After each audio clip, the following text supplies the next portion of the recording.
Welcome to the following video tutorial that's going to cover our donation manager. So we're going to start by going up to the admin functions and coming down and clicking on the donation manager.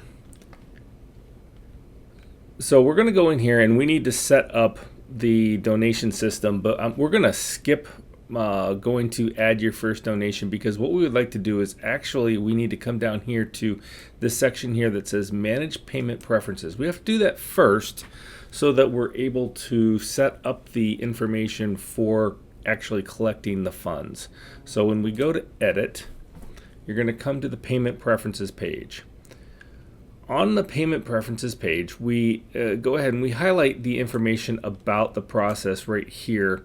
And this is going to give you the information about the percentage that we actually have to charge for the processing. And this is a processing fee that actually comes from the credit card processing company.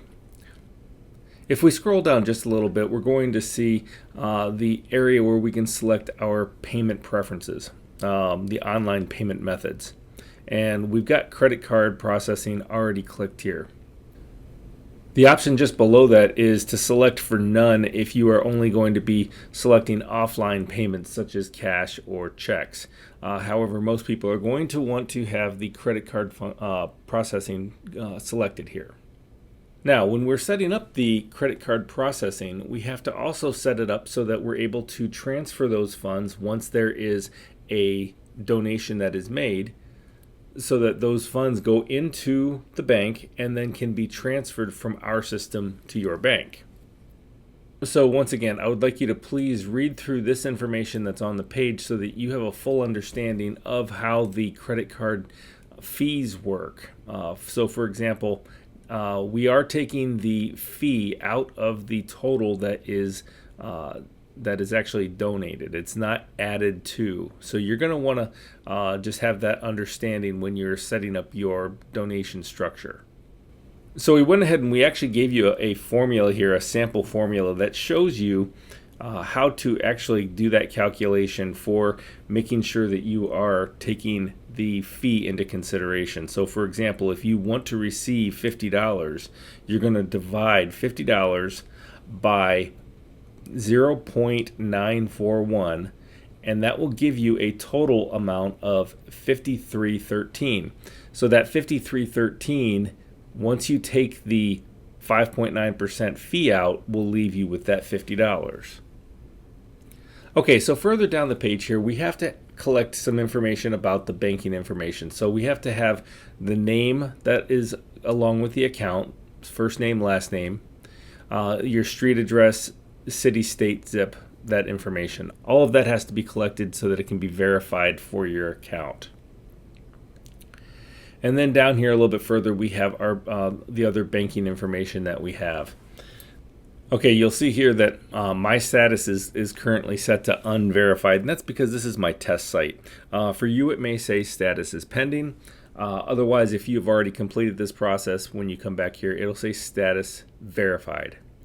Once again, you'll need to come down here and enter your routing number, which is the 9 digits on the bottom of your check, and the account number, which is 3 to 17 digits. Now, this is either going to be collected off your check, or you can call your bank to gather this information. It is important that you select whether or not this is a checking account or a savings account. And once you've completed putting this information in, you can go to the bottom of the page and hit save in order to process this information. Once it's processed, then you'll be set up to be able to transfer the funds from our system to your bank. Just a little bit more information on this page for setup is if you are going to be collecting offline payments, then you can, like for example, checks or cash. So we need to know where the person is going to send the check as well as who to make it payable to.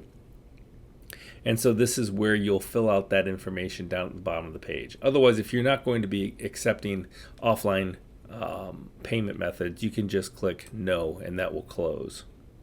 And then you can hit save at the bottom of the page to save your changes. I'm not going to do that here at this time just because I know that the information in this section is not correct for me, but I'm going to go ahead and go back to the donations manager now and show you how to complete the setup. So let's go back to the donation manager.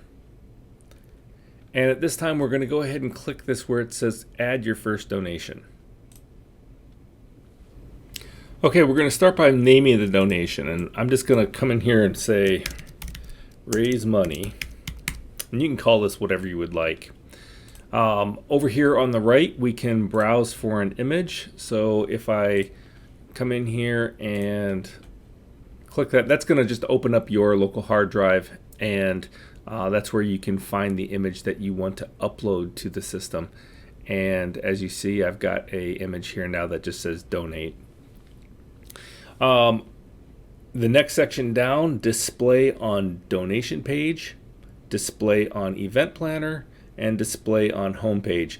Those are your options for displaying your donation. That this module can be pulled into any of those pages. By the way, up here at the top, you can also set this up. This is a checkbox that you would have to click to create a standalone donations page, and you would name that page right here. But I'm going to turn that off for right now. This page, by the way, will show up in your Edit Site Pages area once it's created. I'm going to turn that back off.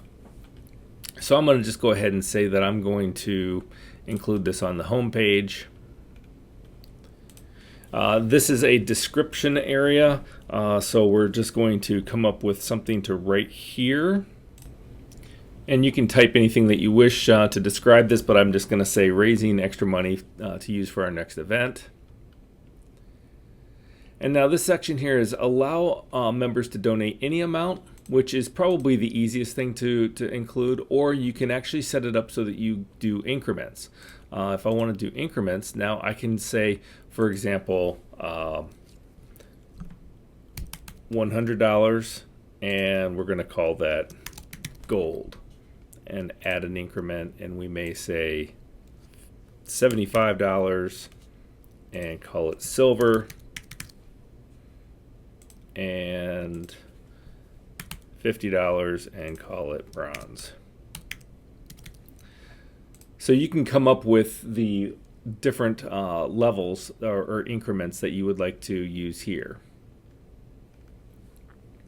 And then down here, this is where we're going to set the type of way that you're going to accept your donations. So for example, I'm going to click on credit cards because we've already got the credit card section set up. We did that previously.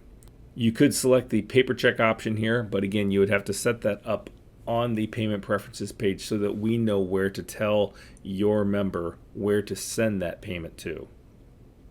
And then of course there's the cash option, and typically this is going to be setting it up for them to bring cash at the door. But in this case, we're just going to use the credit card option. And then I'm going to hit save donation. So that is now on the page here. And let me check one last thing. I said that I can set it up on the home page. If I had set this to the event planner, it would now be available in the event planner for me to add my donation when I am adding an event.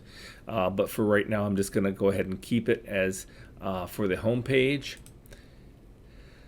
And now if I go to my Edit Site Pages area, I now have this option down here at the bottom that says raise money, and it is turned on. By the way, I can check this box right here if I would like to. This is for logged in only. And so if I only want logged in people to see this, then I can check that. But now that if I go back to my home page, we will see the raise money button is currently here and the ability to donate now. When I go to that page, I can hit gold or silver. That I must not have saved the bronze one, but you saw how I added that earlier. I must not have hit save. So the gold and silver are here for me right now. And then if I were to hit continue, it would take me to my payments page where I would be able to complete that transaction. So that is the process for setting up your donations page through your donation manager. I hope you find this video to be very helpful. Thank you very much.